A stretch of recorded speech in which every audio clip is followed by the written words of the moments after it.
JJ Redick's Christmas gift for Laker fans? More three-point shots. In retrospect, did the Rams bonk by signing Jonah Jackson? And Quentin Byfield rallies from a terrible start to the Kings season. Good morning. I'm James. This is your daily dose of sports and snark for the greatest sports city in the world, Los Angeles. This is the faithful Angelenos morning report. It is December 25th, 2024. Portland for Christmas. What the hell am I doing here? But at least I found the one shirt that has some sort of Christmas color vibe to it, courtesy of the six-time champion LA Galaxy. So at least we have that for a decent mood. And you know what else puts us in a decent mood? Talking LA sports. And if you like being in the know about LA sports, clickety-clack the like button. Clickety-clack the subscribe button. There's a notification bell. Hit that. It'll let you know when we drop new content. Sharing is caring. Let people know we exist, and by all means comment. Now, before we go through the news and notes, a quick look at the scoreboard. There were no games involving LA teams yesterday, but today, the Lakers are at Golden State at 5. Oh, goody. Totally can't wait for ESPN to revive those fake-ass LeBron James trading to the Warriors rumors for a full 2.5 hours. Bring it on. Boy, do I love unsubstantiated trash. But anyway, speaking of, let's get to the news. And we'll start with the Lakers. JJ Redick thinks the Lakers are on an offensive lull, in part because they're not chucking up enough threes. He told the LA Daily News, long quote, just so you know, quote, "It's probably a few things. I would probably point immediately to our shot profile. Over the last 13 games, we're taking 5 more non-paint twos. We're shooting 39% on those. If we took those 5 middies and we shot the league average on threes, our offense would go from 27th to 12th. In some ways, we need to shoot more threes and we need to make more threes.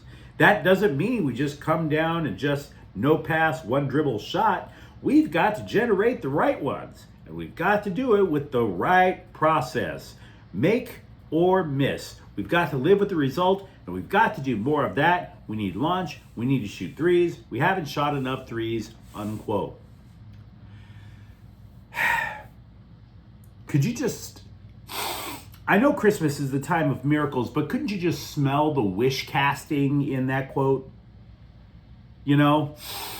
We need to shoot more threes. These 5 middies, man, we need to make those 5 middies, and then we need to shoot the league average at threes. Look, so much wish casting on a day of miracles. There is a reason that the Lakers aren't making those middies or shooting the league average in threes. A big reason is because they can't shoot. Can we just get that out of the way? We've been saying it for years. They still can't shoot. That roster is mostly, and the numbers bear it out, below average shooters. Not just at 3, but from pretty much anywhere on the court. The average three-pointer shooter in the NBA makes about 36% of his shots. Okay? By that metric, only 2 Lakers qualify as above average. 2. Rui Hachimura sinks about 41% of his threes. Dalton Knecht, who is considered the best shooter coming out of the draft, 37%. 1 percentage point above the league average. Now, I'm not trying to tell you that Dalton Knecht sucks, by the way. I'm just telling you that shooting shots you know have a low chance of going in is not the solution. Look, even if you take the three-point talk out of it and you just talk about shooting, period, LeBron James, Anthony Davis, they sink their field goal attempts at an above-average clip. Austin Reeves ranks right at the league average for shooting guards at 44% when he shoots anywhere on the floor. So it's not just the threes, it's anywhere. I am willing to concede to you that JJ Redick will know more about basketball, does know more about basketball than I ever will. Conceded. Point taken. But I don't see any reason to believe asking people who are meh at shooting at best to increase the level of difficulty by pushing them farther away from the target, and then all of a sudden the ball's magically going to go in. Maybe some of you today, Christmas morning, you surprised your kid with a basketball, right? And then they go running out all excited. They don't even know how to dribble yet. They just go running out with a basketball like this, and they're standing underneath the rim, and they bend their knees, and they try real hard, and the ball is still like 4 feet away from the rim. Doesn't even get above the rim. Do you tell your kid, no, son, you're doing it all wrong. Stand over there by that tree, and that is going to get the ball through the rim. Never mind that you can't get the ball over. No. By some miracle, on the day that our Lord was born, the angels will come down from heaven, and much like the archangel came and told the Virgin Mary that she was going to give birth to the Savior of mankind, that same angel is going to come down, grab the ball from your hands, lift it up over the rim, and 3. Just like the Lakers will allegedly be doing today up at Golden State. In front of Steph Curry, I might add, who's probably getting a big laugh at this. You know why? Because there's only one Steph Curry, and he's not with the Lakers. Chucking up threes, the alleged solution to all of the Laker offensive woes. I don't know how fair this critique really is, but CBSSports.com hired a player agent a few years back. What this guy does is he evaluates players in terms of the salary cap. Is this contract a good value? Who got ripped off? When a player is asking for X as a free agent, what teams can afford to give him X? And often it's really useful insight. Only then, he wrote a column about the worst contracts handed out in the NFL last season. And he included Rams offensive lineman Jonah Jackson. Now, surface level, you concede the basics. Jackson signed a 3-year, $51 million contract, and now he's riding the bench. Boy, the Rams must be a bunch of idiots for that, right? But I can't say that. I can't. Here's why. The purpose of signing Jackson was to provide Matthew Stafford and Kyren Williams an impenetrable wall of blockers right up the middle. If you watch the Rams last season, you would see Williams, instead of lining up at running back, he would just sneak right behind the line of scrimmage and kind of wedge himself in between the guard and the center right before the snap of the ball so that he could be in position to help pick up the blitz in an obvious passing down. The Rams needed to get bigger on the line. Jackson, with Steve Avila and Kevin Dotson, more than 1,100 pounds of muscle. That gamble, taken with the idea that Avila could shift from guard to center, not only did that not work out, but the Rams lost multiple linemen to injury in the process of plugging holes. In the process of plugging holes, they found that rookie Bo Limmer was more than up to the challenge at center. So Avila and Dotson, they have more familiarity, they get healthy, they know what Sean McVay wants to do, and voila, Jackson is the one that goes to the bench. So I hope none of this comes across as excuse making, but that's not a bad contract. My standard for what is a bad contract is, can I explain Jackson's signing without sounding like a raving lunatic? And I can.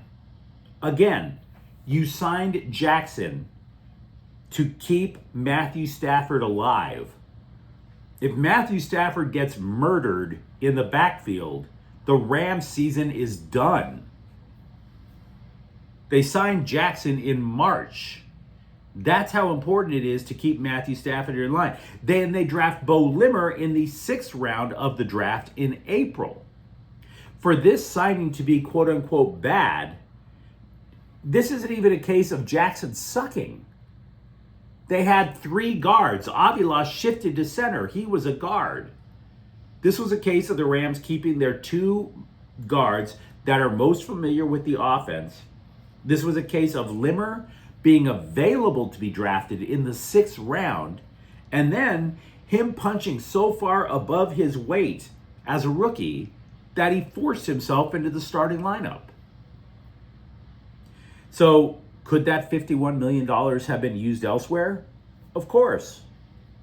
But if you look at the Rams, they are once again at the doorstep of the playoffs, and this is a team that you don't want to see. How do you build that team? You don't build it by giving out a ton of bad contracts. And I can't tell you that Jonah Jackson sucks. So I just think it's bad fortune more than a bad contract.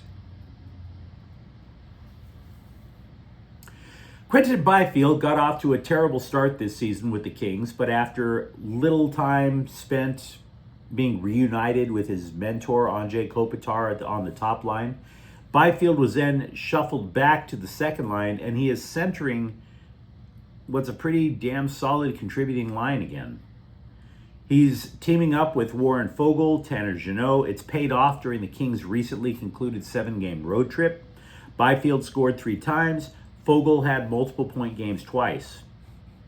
And another thing that Hiller has done, it's very common to line your roster up with 12 forwards. That way you could have 4 lines of 3 dudes each, 3 pairs of defensemen. Hiller has gone with 11 forwards and 7 defensemen. The prime beneficiary is Kyle Burroughs, who played almost 10 minutes in Philadelphia. And by the way, speaking of 7-game road trips, do you realize the Kings have had 2? They have played 21 on the road overall. They are going to have a ton of home matches as the season, when it's time to get those extra points needed for a better playoff berth. Lincoln Riley continues to address most parts of the program that have nothing to do with offense, which is a little confusing because he's the offensive guru. But I can tell you at least the moves make some sort of sense. Kicker Caden Chittenden, who led all kickers in the country with 133 points in his freshman season with UNLV, coming to the Trojans. So Lincoln Riley is giving special teams a look-see. LAFC have re-signed defender Marlon Santos. Here's the thing. Marlon Santos is Brazilian, and like every Brazilian soccer player who dreams of being a household name like Pele, he wants to only be known by one name, Marlon. I'm not calling you Marlon, bruh. Sorry.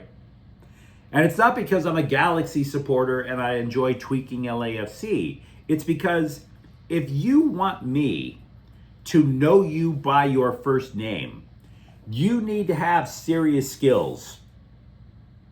There's a reason nobody knows Cher's last name. That woman had a 18-decade-long career? She's older than the guy who fell apart after he held the Holy Grail in an Indiana Jones movie, right?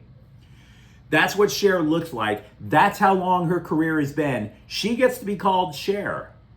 And Madonna is basically trailing right behind Cher. Looks the same way, I might add. Those two get to be used by get to be known only by their first names. I hear that. They've had that kind of skill back in the day. You've played 8 matches. You're Santos. It's Christmas. Santa gets to be called Santa because he has that much game. You're Santos. You could have a great career as Marlon Santos, but you haven't proven yourself to be just Marlon. Wide receiver Logan Loya, thought to be a breakout candidate for UCLA prior to the start of the season, has instead broken out to Minnesota. He is a 5th-year senior. He was seen as a solid slot guy. His best season was his junior year. He caught 59 passes for 655 yards and 5 TDs. But like everything with Eric Bieniemy last year, Loya got rug pulled. His stats went down like hell. He only caught 29 passes for 348 yards. Angel City FC has signed the SEC Midfielder of the Year, Macy Hodge of Mississippi State. She's the first college senior that the team has signed, and I'll be damned if I can tell you anything else about her. So I don't think this is necessarily the great rescue move for Angel City FC. It's just nice to see that they're actually trying to do something. But you let me know what you think in the comments thread. Are you as anxious as I am watching more threes being launched by the Lakers? And for that matter, are you okay with the Rams blowing $51 million? And if you enjoy the content, don't forget to subscribe to Faithful Angelenos. We talk LA sports every single day here. Thank you for watching. I'm James. Merry Christmas and peace be unto you. We'll be back tomorrow. Faithful Angelenos is a Kian Corte El Queso production. Take care.